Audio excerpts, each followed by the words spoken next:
There are nights in rock and roll that people remember because of what happened on the stage. And then there are nights people remember because of what happened before anyone walked out into the lights. Jim Morrison was gone. Nobody had seen him leave. And in the hours that followed, the people who knew him best began to ask a question they had been quietly avoiding. The most important question, though, was the one Jim Morrison was asking himself. Out there in the dark, alone. To understand that night, you have to go back further. To a boy who did not yet know he would become a legend, but who already felt, in some wordless way, that the life being mapped out for him was not the life he was meant to live. Jim Douglas Morrison was born into the American military. His father was a career naval officer, a man of discipline and order. Jim grew up moving from base to base. He learned very early that nothing stayed. And so something in him decided early to carry his home somewhere that could not be packed. He carried it inside, in poems, in mythologies read obsessively. But that private architecture was not the same as warmth. There were nights when the structure felt cold, the feeling of being fundamentally apart. When Jim Morrison arrived in Los Angeles, he enrolled at UCLA's film school, where he discovered the idea of art as total experience. He read Nietzsche and Rimbaud. He slept on rooftops and lived a stripped-down existence that felt, to him, not like poverty, but like clarity. He was burning away everything that was not essential. He did not know yet what the essential thing was, but he was moving toward it. The meeting with Ray Manzarek on the beach at Venice in the summer of 1965 became one of rock mythology's foundational moments. Morrison reciting lyrics from memory, lines already carrying the sensual and the apocalyptic that would define the Doors. Manzarek heard something in those words that made the air change. From that conversation on the sand, something was set in motion that could not be stopped. The Doors formed. Robbie Krieger on guitar, John Densmore on drums, Manzarek on keyboards, and Morrison transforming in rehearsal rooms into the figure the world would come to fear and worship. The voice was unmistakable, low and rich and strange, inhabited in a way most trained voices never achieved. When Jim Morrison sang, the songs sounded lived. In 1967, the debut album arrived, the beginning of everything.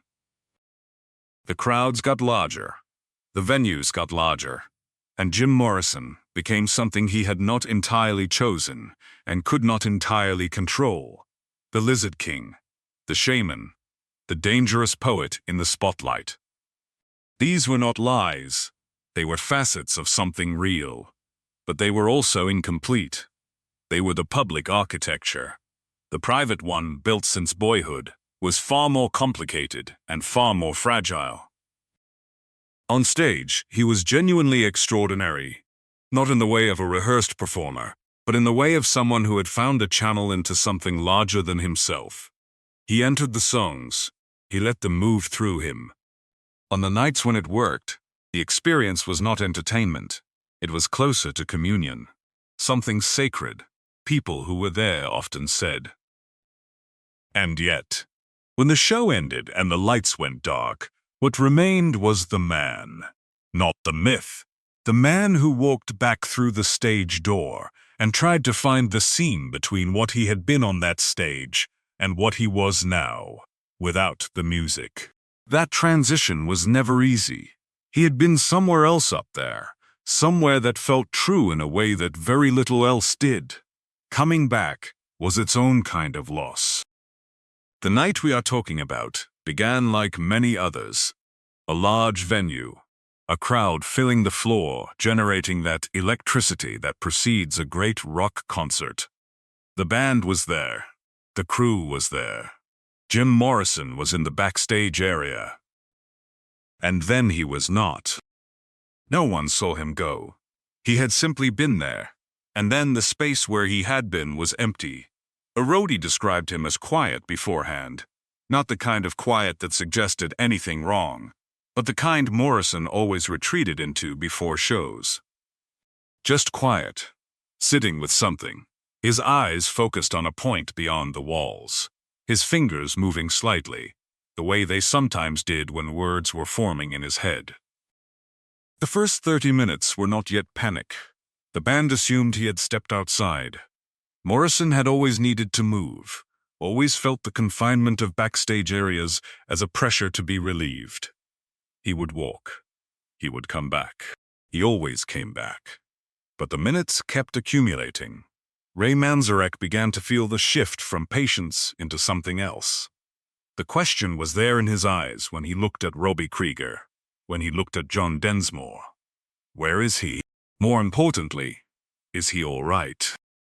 The crew checked the areas around the venue, the parking areas, the side streets, the dark spaces between buildings where a man could stand and be invisible for a little while.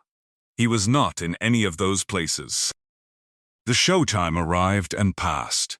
The crowd inside began to generate a different kind of energy, still expectant, but now edged with murmuring uncertainty. The lights had not gone down. The stage was still empty. And the intelligence of a large crowd, its ability to sense when the story is not going according to plan, began to manifest in the low collective sound that moved through the venue like a tide coming in. Where was Jim Morrison?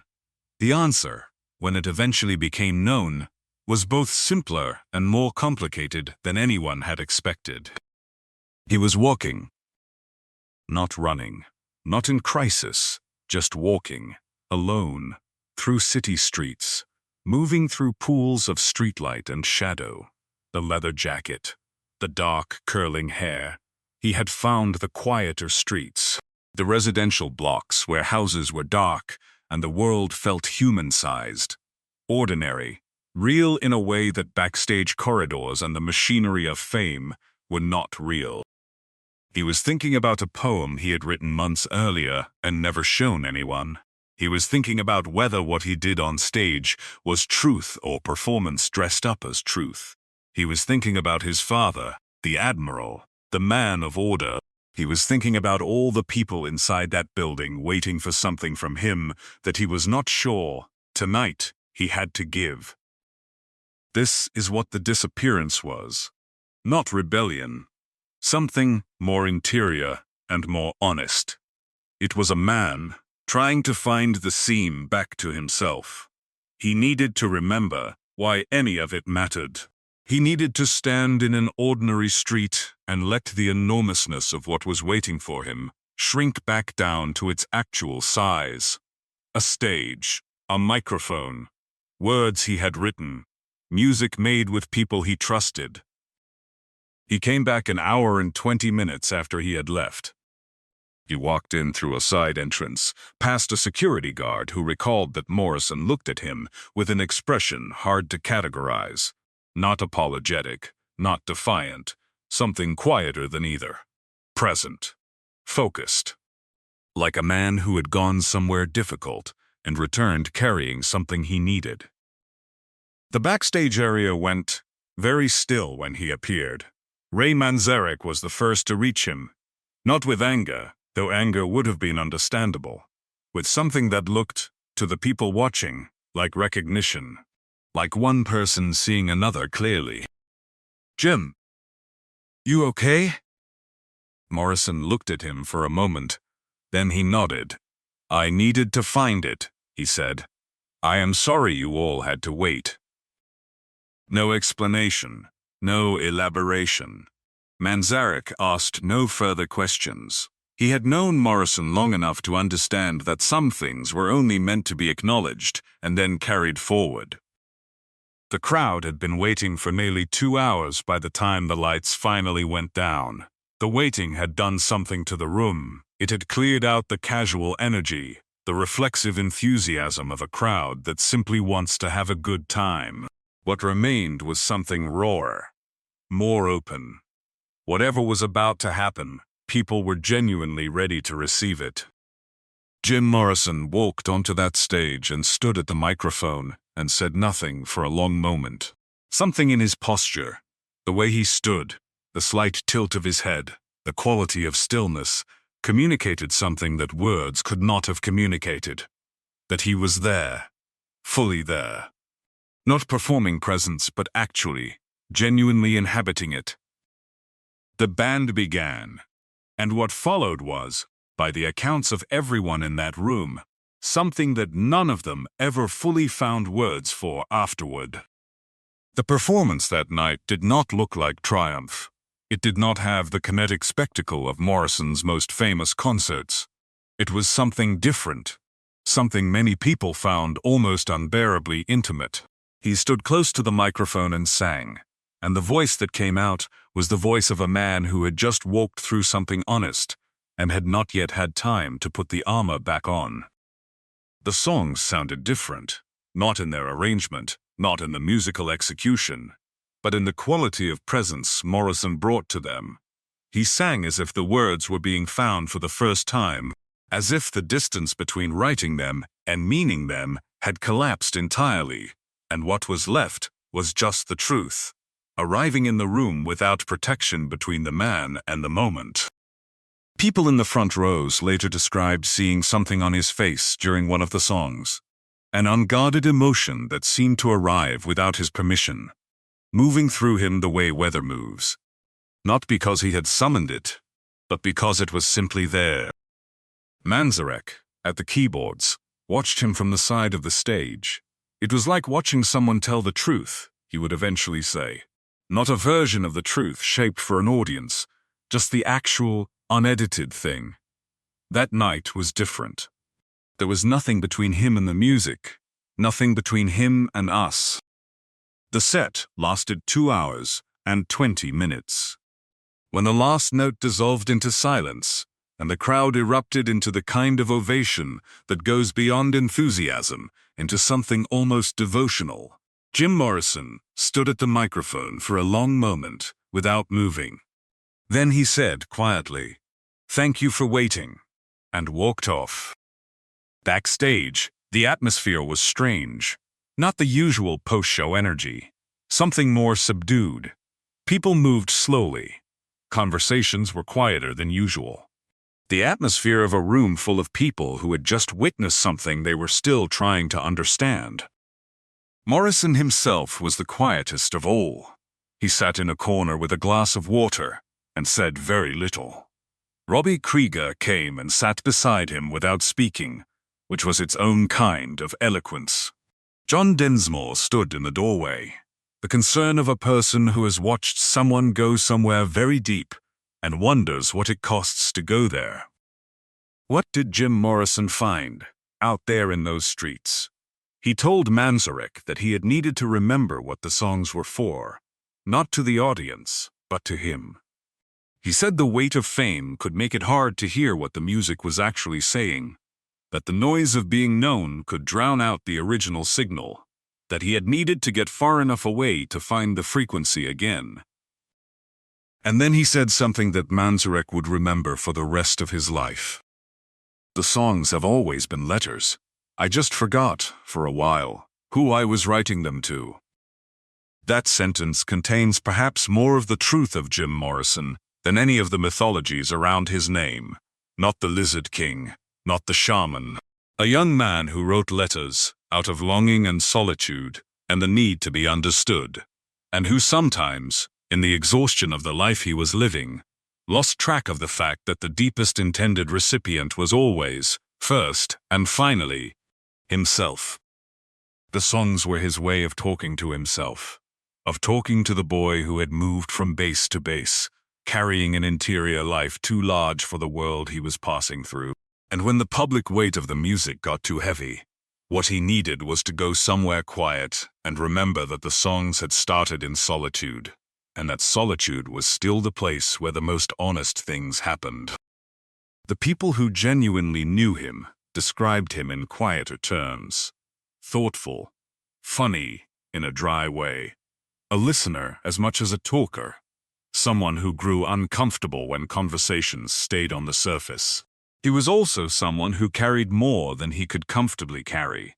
There were cracks, places where the weight of everything, the fame, the expectations, the isolation, pressed harder than the structure could absorb. The night of the disappearance was one of the successes. Whatever he found out there, he brought it back and put it into the music. Not louder, not more technically impressive, just truer. And truth, when it arrives with that completeness, does not reach people intellectually. It arrives in the chest, in the stomach, in the particular ache that lives just below conscious thought. People did not leave that concert thinking it had been a good show. They left it feeling something they would carry for a long time without being able to name it. That nameless thing was what Jim Morrison, at his best, gave to the world. Not entertainment. Something closer to what his favorite writers had given him. The sense of being met somewhere very honest, of not being alone in whatever you were carrying. He died in Paris in July of 1971, at 27 years old. He had gone there as a deliberate retreat from the music industry, from the mythology, from everything that had grown around his name. He was writing, trying to return to the poet he had always considered himself to be, trying to find the frequency again. He kept writing until the end. The notebooks he left behind were full of words not yet shaped into songs or performances, words that were just themselves, private, unpolished, reaching toward something. Letters, addressed to no one and everyone, and finally only to himself. The night he disappeared, and came back carrying something real, has lived on in the accounts of the people who were there. Not as a scandal, as evidence of what it actually costs to do something genuine. As a reminder that the moments of greatest artistic truth rarely arrive on schedule. They arrive the way Morrison arrived at that microphone. Late, roughed up, carrying something found in the dark. He walked out of a backstage door one night and into the ordinary world, and looked for the signal under all the noise. He found it. He came back. He stood at a microphone in front of thousands of people and gave them for 2 hours and 20 minutes the most honest version of himself he could manage.